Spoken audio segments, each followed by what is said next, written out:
Bismillahirrahmanirrahim. Assalamualaikum warahmatullahi wabarakatuh. Nama saya Muslim Baraka, NPM 16311270, nomor 579. Pada kesempatan kali ini, saya akan mencoba menjelaskan tentang materi 2, yaitu Cyber Physical System, yaitu dosen penguji adalah Bapak Arif Gunawan Eskom, MMSI. Dan materi 2 kali ini yaitu yang berjudul tentang microcontroller. Jadi microcontroller adalah perangkat komputer mini atau mikro yang dikemas dalam satu chip tunggal, IC atau integrated circuit, dan mempunyai program operasi tertentu di dalamnya. Komponen pada microcontroller ini hampir mirip dengan sebuah perangkat komputer PC biasa. Jadi, penggunaan microcontroller ini umumnya diaplikasi pada perangkat yang membutuhkan pengendali otomatis seperti pengontrol mesin mobil, perangkat-perangkat medis di rumah sakit, dan juga perangkat elektronika lainnya. Jadi, pengertian microcontroller menurut para ahli. Microcontroller menurut Jamil yaitu sistem komputer di mana sebagian atau seluruh elemen berada di dalam IC atau integrated circuit. Secara umum, ini merupakan sistem komputer yang spesifik mengerjakan tugas tertentu. Jadi, microcontroller menurut Setiawan adalah IC dengan komposisi kepadatan komponen yang tinggi.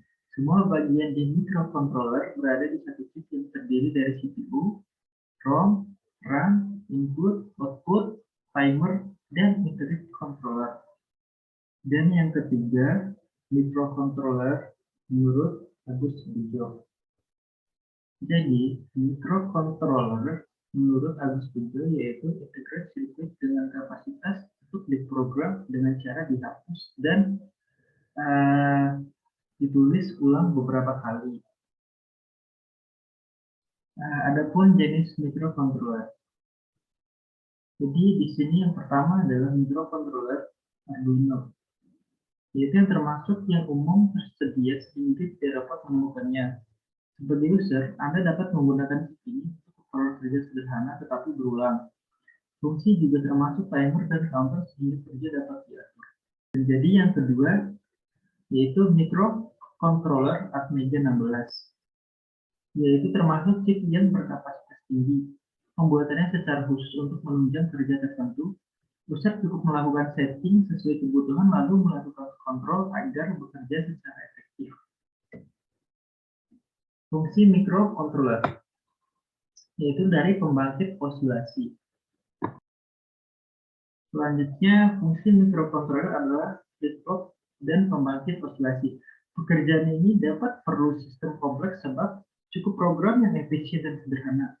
Untuk tujuan tersebut, Anda menggunakan chip controller bukan prosesor. Jadi yang kedua ada timer dan counter. Jadi chip ini mampu melakukan kerja sesuai waktu dan periode yang diberikan.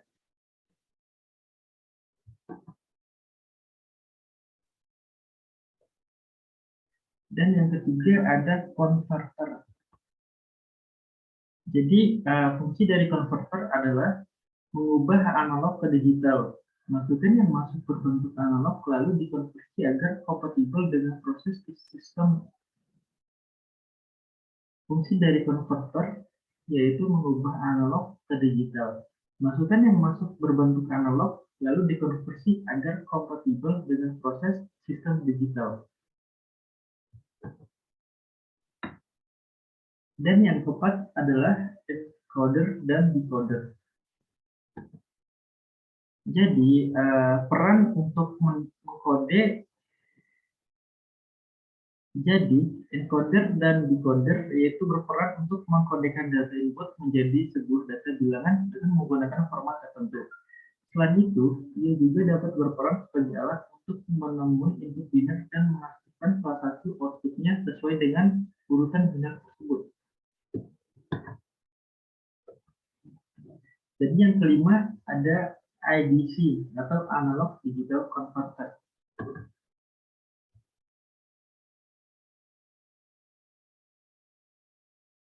Jadi ADC ini yaitu untuk mengubah atau ADC ini adalah untuk mengubah atau konversi sinyal input analog dari perangkat pemasukan eksternal menjadi sinyal input digital. Selain itu, fungsi ADC juga dapat digunakan untuk komunikasi antar microcontroller dengan perangkat eksternal atau sensor yang mempunyai gelombang sinyal output berupa gelombang sinyal analog. Dan yang terakhir adalah flip-flop. Jadi flip-flop yaitu jadi fungsi flip-flop yaitu mengubah arus dengan sinyal inputan pada suatu atau beberapa input kontrol yang akan dikonversi menjadi satu atau dua output saja. Perbedaan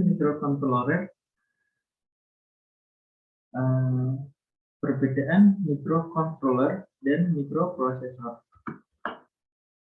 Jadi yang pertama ada komponen.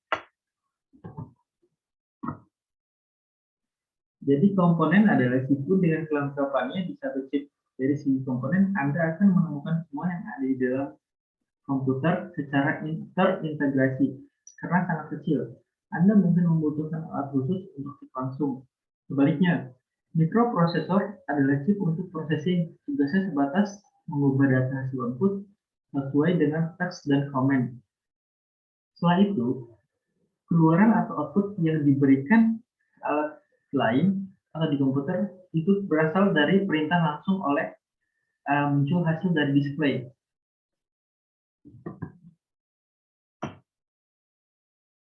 Dan yang kedua ada fungsi. Jadi fungsi keduanya juga berbeda, yaitu microcontroller fokus ke kontrol dan microprosesor hanya untuk melakukan proses. Anda dapat mengerjakan apa saja dengan bantuan prosesor selama mampu diolah. Sebaliknya, kontrol yang hanya memiliki input dan fungsi terbatas tugasnya lebih efisien, yaitu mengerjakan suatu perintah secara berulang. Jadi, dari segi kapabilitas, microcontroller lebih kecil dan bukan chip untuk pekerjaan kompleks. Anda mudah membuat program yang kompatibel dengan chip ini.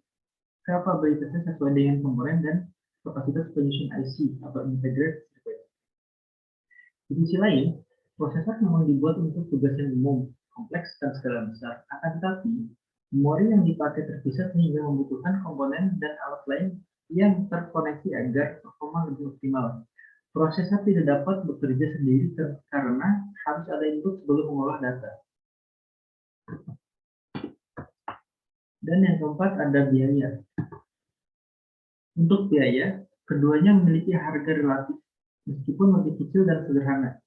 Microcontroller membutuhkan biaya tinggi untuk membuatnya.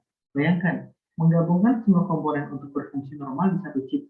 Sebaliknya, prosesor juga butuh biaya tinggi ketika dibuat agar mampu menghitung kapabilitas besar. Di sini ada kelebihan dan kekurangan microcontroller. Jadi berikut untuk kelebihan dan kekurangannya. Jadi keunggulan atau kelebihannya yang pertama, pengoperasian yang sederhana dan mudah dipelajari. Yang kedua, pin di dalam microcontroller. Yang kedua, pin di dalam microcontroller dapat diprogram multifungsi atau beragam perintah.